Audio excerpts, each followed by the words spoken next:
Hello everyone, welcome to my YouTube channel. So let's start our next part from the harmful microorganisms. हमने beneficial organisms के बारे में बात कर ली थी. Now start with the harmful microorganism जिनसे हमें problem है, जो हमें harm पहुंचाते हैं. The harmful effects of the microorganism can be divided into two categories. Number one है causing diseases in plants and animals including human beings. तो वो microorganism जो हार्मफुल है, लेकिन हार्मफुल कैसे हैं, जो डिजीज़ कॉज करते हैं एनिमल्स में भी और प्लांट्स में भी, और एनिमल्स में ह्यूमन बींग्स भी आते हैं, तो सबको ये डिजीज़ कॉज करते हैं. सेकंड ये करते हैं स्पॉइल, जो फूड और फूड को हमारे ख़राब कर देते हैं. तो सबसे पहले बात करते हैं disease causing microbes in the human beings. Very important if you want to become a doctor in future. So microorganism that cause disease in plants and animal including human beings are called pathogens और germs. तो कई बार ये पूछा जाता है what are pathogens. Pathogens क्या होते हैं? जो डिजीज़ कॉजिंग माइक्रो ऑर्गेनिजम्स होते हैं, क्योंकि माइक्रो ऑर्गेनिज्म तो बहुत सारे होते हैं, बेनिफिशियल भी होते हैं, but disease causing micro organisms को पैथोजन और जर्म्स कहते हैं. The pathogens can enter the body of a healthy person in the following veg. तो फॉलोइंग वेज से एंटर कर सकते हैं. तो फर्स्ट वे है थ्रू द एयर, मतलब हवा के थ्रू, एयर के थ्रू जर्म्स का पास होना. So when a sick individual sneeze, cough और spits, germs are released in the air. तो जब कोई बीमार पर्सन है वो स्नीज करता है या कफ करता है या स्पिट करता है ना, तो जो जर्म्स होते हैं उनमें, तो वो एयर में रिलीज़ हो जाते हैं. When a healthy person individual breathe the air, he और she may also breathe in the disease causing germs and fall ill. तो अगर कोई हेल्दी पर्सन उस एयर के कांटेक्ट में आता है जिसमें कि जर्म्स प्रेजेंट हैं, तो हो सकता है कि वो पर्सन जो हेल्दी है वो उन जर्म्स को ब्रीथ कर ले, सांस के साथ अंदर ले जाए और बीमार हो जाए. Some common diseases that spread through air are common cold, cough, flu, chicken pox, tuberculosis, polio, measles and कोविड-19. तो ये एग्जाम्पल्स आपको ध्यान में रखने कि एयर के थ्रू कौन से जो डिजीज़ हैं वो ट्रांसफ़र होती हैं. ठीक है. Next it through the food and water. Food and water से क्या होता है? पैथोजेंस में also enter the body of a healthy person through contaminated water और स्पॉइल्ड फूड. मतलब कोई फूड है उसमें ऑलरेडी ही कोई बैक्टीरिया प्रेजेंट है या ख़राब हो गया है तो उसमें पैथोजेंस है, तो अगर कोई हेल्दी पर्सन उसको कंज्यूम करता है तो वो भी बीमार हो सकता है. Diseases that spread through the contaminated water and the food include. अब गंदा पानी और खाना खाने से कौन कौन सी बीमारियाँ हो सकती है? Hepatitis, cholera, typhoid. ठीक है. Through the insects. अब इंसेक्ट्स हैं वो भी डिजीज़ कॉज करते हैं. Insects such as the mosquitoes, fleas, flies, ये तो ये सारे क्या है? इंसेक्ट हैं. ये ट्रांसमिट करते हैं पैथोजेंस को from the infected person to a healthy person. कैसे? They are known as vector और कैरीज ऑफ द डिजीज़, की ये डिजीज़ को कैरी करते हैं. जो बीमार है पर्सन वहाँ से लेके हेल्दी पर्सन में ट्रांसफ़र कर देते हैं. For example, when a housefly sit on a garbage, germ stick to its body. जब जो मक्खी है, हाउस फ्लाई, जब गार्बेज पे, कचरे पे बैठती है तो जर्म्स उसकी बॉडी पे चिपक जाते हैं. When the same fly sits on our food, जब फूड पे बैठती है, it transmit the germs to the food. तो वो क्या करती है? जर्म्स को फूड पे ट्रांसमिट करती है, दस making the food unfit for the consumption, जिससे जो खाना है वो कंजप्शन लायक बचता नहीं है. When a female anopheles mosquito bite a person suffering from a malaria, it sucks in the pathogens along with the blood. तो जो फीमेल एनोफिलिस मस्किटो है, तो जब वो बाइट करते हैं, जिस पर्सन को मलेरिया है उसको बाइट करेगी तो ब्लड को सक करेगी, उसके साथ वो जो मलेरिया का पैथोजन है वो उसके साथ ब्लड में आ जाता है. When the same mosquito bite healthy person, the pathogen get transmit. तो सेम दूसरे हेल्दी पर्सन पे जाके जब बाइट करेगी तो उस पैथोजन को, मलेरिया वाले को, उस पर ट्रांसमिट कर देती है. The dengue virus gets transmitted in a similar manner through the female Aedes mosquito. तो डेंगू वायरस किसने ये ट्रांसमिट किया? एडीज मॉस्किटो ने. और जो मलेरिया था वो कॉज किया था एनोफिलीज, फीमेल मॉस्किटो ने. ठीक है. तो ये लर्न करने आपको. और किस तरीके से हो सकती है? Through the direct contact. Direct contact में आकर some diseases such as the ringworm, chicken pox, flu and कोविड-19 are transmitted through the direct contact with an infected person. मतलब कोई इन्फेक्टेड पर्सन है, आपके उसके साथ बैठे हो, खाना खाया है ना, तो डायरेक्ट कांटेक्ट में भी आकर आपको ये सारी डिजीज़ेज़ हो सकती हैं, ठीक है। सो ये टाइप्स थे। So diseases that can spread from an infected person to a healthy person are known as the communicable diseases. Communication बोलते हैं ना, बातचीत करना, तो ये भी क्या हो रहा है, कम्युनिकेबल हो रही है, एक पर्सन से दूसरे पर्सन में जा रही है। तो वो डिजीज़ जो स्प्रेड हो सकती है इन्फेक्टेड पर्सन से to healthy person are known as the communicable disease.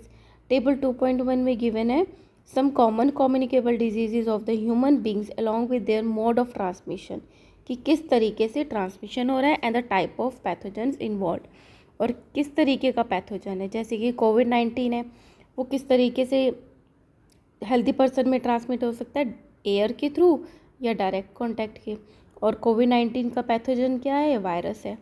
Tuberculosis transmit होता है एयर के थ्रू, और इसका जो पैथोजन है बैक्टीरिया है। कॉमन कोल्ड एयर के थ्रू होता है, इसका पैथोजन है virus. Chickenpox direct contact और एयर से होता है, pathogen is virus. Ringworm होता है डायरेक्ट कांटेक्ट से, पैथोजन इज फंगस। मलेरिया होता है bite of the anopheles mosquito, अभी पढ़ा था, और ये है protozoa. Dengue bite of the female aedes mosquito and pathogen is virus. तो डेंगू का है वायरस और मलेरिया का है प्रोटोजोअन। कोलेरा ट्रांसमिट होता है, cholera transmitted contaminated food and water, जो ख़राब हो गए हैं या जिसमें बैक्टीरिया प्रेजेंट है, तो वो होता है बैक्टीरिया की वजह से।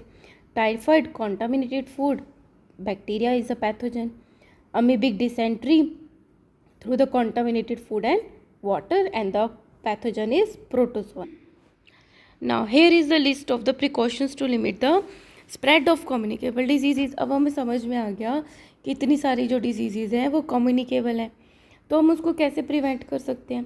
Keep the infected person isolated, कि जो इन्फेक्टेड पर्सन है उसको अकेला छोड़ दो रूम में, उसके पास ज़्यादा कॉन्टैक्ट मत करो, है ना, दूर से बात करो। आइसोलेशन अब समझ गए होगे, कोविड-19 में हुआ था। मेंटेन द गुड हाइजीन, साफ़ सफाई रखें। Do not share personal items such as a towel combs with the infected person, तो कोई इन्फेक्टेड पर्सन है तो उसके टॉवल या कॉम को मत यूज़ करें। Always wash hands with the soap and water after visiting the washroom और बिफोर कुकिंग और ईटिंग फूड, खाना खाने से पहले और खाना बनाने से पहले या वॉशरूम जाने के बाद आपको सोप एंड वाटर से हैंड वॉश करने चाहिए, ताकि अगर कोई जर्म्स है तो वो क्लीन हो जाए। Use a clean face mask when you have to go out, जब बाहर जाए तो क्लीन फेस मास्क पहनो। Carry a bottle of hand sanitiser and use it at a regular interval, hand sanitiser की बॉटल यूज़ करके उसको regularly use भी कर सकते हैं। Avoid the social gathering and maintain the social distancing, मतलब अगर बहुत ज़्यादा भीड़ वाली जगह है तो उसको अवॉइड करना चाहिए, और सोशल डिस्टेंसिंग, बहुत धक्का मुक्की, बहुत क्लोज नहीं होना चाहिए, अब किसी को भी बीमारी हो सकती है ना। Avoid eating uncovered and the uncooked food from the road side joints, तो रोड पे जो भी ठेले वाले खड़े रहते हैं जिनका फूड अनकवर्ड होता है या अच्छे से कुक्ड नहीं है, उसको खाने से बचना चाहिए। कीप द नेबरहुड क्लीन, आसपास घर के सफाई होनी चाहिए। Do not allow water to accumulate as mosquitoes breed in stagnant water, आसपास घर के क्या हो, पानी इकट्ठा ना हो, क्योंकि जो मॉस्किटो हैं वो रुके हुए पानी में ही ब्रीड करते हैं, मतलब मल्टीप्लाई करते हैं, ठीक है। Now disease causing microbes in plants and other animals, अब और कौन से ऐसे माइक्रोब्स हैं जो प्लांट्स और अदर एनिमल्स में डिजीज़ कॉज करते हैं। The several microbes cause the disease in the plants such as the wheat, rice, potato, sugar cane, orange, apple and lemon. So बहुत सारे माइक्रोब्स है प्लांट्स को डिजीज़ कॉज करते हैं। The disease reduce the yield of crops, मतलब फसल कम होती है।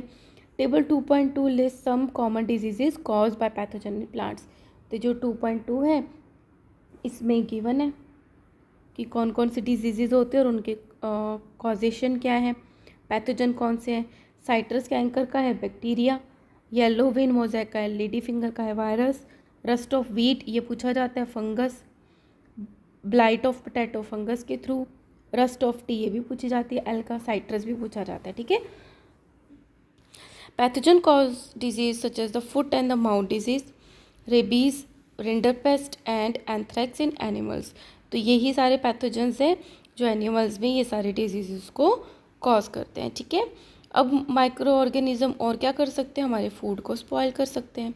The microbes such as the bacteria and fungi are responsible for spoilage of food, right? Microbes thrive in warm and the moist condition, leading to the curdling of milk, putrefaction of meat and the rotting of fruits and vegetables. क्या होता है, जब थोड़ी से गर्म और moisture नमी वाली कंडीशंस होती हैं तो जो माइक्रोब्स हैं वो अच्छे से ग्रो करते हैं, जिससे मिल्क ख़राब हो जाता है, उसकी कर्डलिंग कर्ड जैसा हो जाता है। पुट्रीफेक्शन ऑफ मीट, मीट सड़ जाता है, या फिर जो फ्रूट्स और वेजिटेबल्स हैं वो भी गल से जाते हैं। A few types of bacteria and produce poisonous substances that make food unfit for consumption. अब कुछ टाइप्स के बैक्टीरिया होते हैं जो फूड में आने के बाद पॉइजनस सब्सटेंसेस को उस फूड में रिलीज़ करते हैं, तो हमारे लिए वो फूड कैसा हो गया, अनफिट हो गया। So eating such contaminated food can cause food poisoning. तो अगर ऐसा फूड खाया जाता है तो उससे क्या हो जाती है, फूड पॉइजनिंग हो जाती है। तो क्वेश्चन भी बनता है that what is food poisoning. So spoiled food often show certain features such as the unpleasant order. तो जो खाना ख़राब हो गया, या तो हमें उसकी क्या आएगी, ख़राब स्मेल आएगी, खट्टा टेस्ट आएगा, सॉवर टेस्ट, सरफेस डिसकलरेशन, उसकी सरफेस का कलर चेंज हो जाएगा, cotton like growth on the surface, fungus लग सकते हैं तो कॉटन लाइक ग्रोथ हो गई, change in texture and gas formation, या तो गैस बन जाएगी या टेक्सचर जैसा था वैसा नहीं रहेगा। We can stop food from getting spoiled by killing the microbes. अब हम अपने फूड को बचाने के लिए, ताकि वो ख़राब ना हो, हम माइक्रोब्स को किल कर सकते हैं। तो क्या क्या तरीके हैं? First is food preservation is the process of treating and handling food to stop and slow down its spoilage while maintaining its nutritional value, flavour and the texture. तो फूड प्रिजर्वेशन एक प्रोसेस है जिसमें हम जो उसके अंदर microbes हैं उनकी ग्रोथ को या तो स्लो कर सकते हैं या स्टॉप कर सकते हैं, विद उसकी न्यूट्रिशन वैल्यू मेंटेन रहेगी, फ्लेवर भी मेंटेन रहेगा और टेक्सचर भी। A few methods by which food can be preserved for longer period are discussed below. तो कुछ मेथड्स हैं ताकि हम फूड को लंबे टाइम तक प्रिजर्व कर पाए। First is boiling liquid food items such as the milk kills microbes. हमारे घरों में रोज़ बॉयल होता है ना, तो दूध है उसको बॉयल करके रखते हैं तो उसके अंदर जो माइक्रोब्स होते हैं वो मर जाते हैं। पास्चराइजेशन इम्पॉर्टेंट है, involves the heating milk to a high temperature for a few second and cooling it rapidly. तो पास्चराइजेशन में क्या होता है, पहले तो उसको हाई टेम्परेचर पे गर्म किया जाता है, फिर उसको एकदम से ठंडा कर लिया जाता है, ठीक है, लो टेम्परेचर पे। This kills most of the harmful microbes without changing the texture, flavour and nutritive value of the milk. तो इससे जो हार्मफुल बैक्टीरियाज हैं वो हाई टेम्परेचर पे मर भी जाते हैं और जो मिल्क की न्यूट्रिशनल वैल्यू है वो भी ख़राब नहीं होती। This methods were develop by the French biologist Louis Pasteur. तो ये किसने डेवलप किया था, लुइस पास्चर ने, इसलिए इसको पास्चराइजेशन बोलते हैं। The milk available in tetra packs have a much longer shelf as it has gone ultra heat treatment that involves the heating the milk to a very high temperature for few second and then cooling it rapidly. Tetra packs आपने देखे होंगे, जैसे juices के pack होते हैं वैसे milk के भी पैक होते हैं, वो बहुत लंबे टाइम तक चलते हैं क्योंकि वो अल्ट्रा हीट ट्रीटमेंट दिया गया होता है उनको, जिसमें बहुत हाई टेम्परेचर पे उसको गर्म करते हैं फिर उसको ठंडा कर लेते हैं। The milk can also be preserved in the form of powder, powder की फॉर्म में भी प्रिजर्व करते हैं मिल्क को, मिल्क पाउडर आता है। The milk is converted into milk powder by removing the water content from it and it using a process of vacuum drawing. तो milk से उसका वाटर कंटेंट हटा लेते हैं तो वो पाउडर बन जाता है वैक्यूम ड्राइंग प्रोसेस को यूज़ करके। Another method is refrigerating or freezing. Temperature low helps to preserve the food for a longer period of time as bacteria and fungi cannot grow at low temperature. क्योंकि जो bacteria fungi है इनको warm temperature चाहिए होता है, तो जब temperature कम कर देते हैं, फ्रीजर में हमारे कम होता है, तो हम अपने फूड को लंबे टाइम तक प्रिजर्व कर सकते हैं। इसलिए हम क्या करते हैं, फ्रिज में रखते हैं खाना। However once the food is taken out of the refrigerator microbes can start growing. अगर फूड एक बार बाहर आ गया तब उसमें जो माइक्रोब्स है वो ग्रो कर सकते हैं। Meat, fruits and vegetable can be preserved in this manner, ठीक है। Another method of the food preservation is dehydration and drying, मतलब अंदर से उसका पानी निकाल दिया। The water is one of the key factor necessary for the growth of microbes. तो किसी भी फूड में पानी है तो क्या है, वो माइक्रोब्स की ग्रोथ के लिए नेसेसरी होता है। When the water is removed microbes can not grow, पानी निकाल दिया तो माइक्रोब्स ग्रो नहीं कर पाएंगे। Pulses, cereals and the dry fruits are sun dry to remove the moisture present in them. तो जो भी हमारे पास दालें हैं, ड्राई फ्रूट्स हैं, उनको पहले सन ड्राई किया जाता है ताकि वो ख़राब ना हो। Natural preservative such as salt, sugar, oil and vinegar prevent the growth of microbes. हम नमक, शुगर, ऑयल और विनेगर का हम अचार डालते हैं तो डालते ही हैं, तो ये सब क्या है, नेचुरल प्रिजर्वेटिव्स है। A high percentage of the salt और sugar remove the water from the food. इसका वो मोटो भी यही है ताकि पानी जो है फूड में से वो निकाल दे, thereby preventing the growth of microbes. Salt and sugar are commonly used in preserving pickles, jams, jellies, vegetables, fruits, meat and fish. तो इन सबको प्रिजर्व करने के लिए सॉल्ट एंड शुगर का यूज़ किया जाता है। Chemical preservative such as the sodium benzoate and the potassium metabisulphite are use to preserve the ketchup and squashes. तो हमारी जो केचप हम परचेज़ करते हैं, स्क्वैशेस को परचेज़ करते हैं, तो वो लंबे टाइम तक इसलिए रह पाते हैं क्योंकि उसमें सोडियम बेंजोएट होता है जो कि केमिकल प्रिजर्वेटिव है, एंड पोटेशियम मेटाबाइसल्फाइड भी यूज़ होता है। अनदर मेथड इज़ कैनिंग, मतलब कैन में डाल दो। Involve the storing of the sterilised, एक बार स्टरलाइज कर दिया, माइक्रोब्स मार दिए, फिर उसको फूड को एयर टाइट कंटेनर में स्टोर कर लिया। Many canned food items such as a fish, vegetables, beans and jams are available in market. तो ये सब क्या है, कैनिंग में आपने स्टेरिलाइज कर दिया, फिर एयर टाइट कंटेनर में डाल दिया ताकि और माइक्रोब्स उस पर अटैक ना कर पाएँ। तो जो फिशेज़ हैं, बीन्स है, जैम्स है, इस तरीके से मार्केट में अवेलेबल होते हैं। तो ये क्या है, हमने प्रिजर्वेशन कर लिया फूड का, ख़राब नहीं हुआ, ठीक है। So here our chapter is completed students. Hope you have understood all things. If you have any query, just message me on a comment box and kindly like, share and subscribe. Thank you.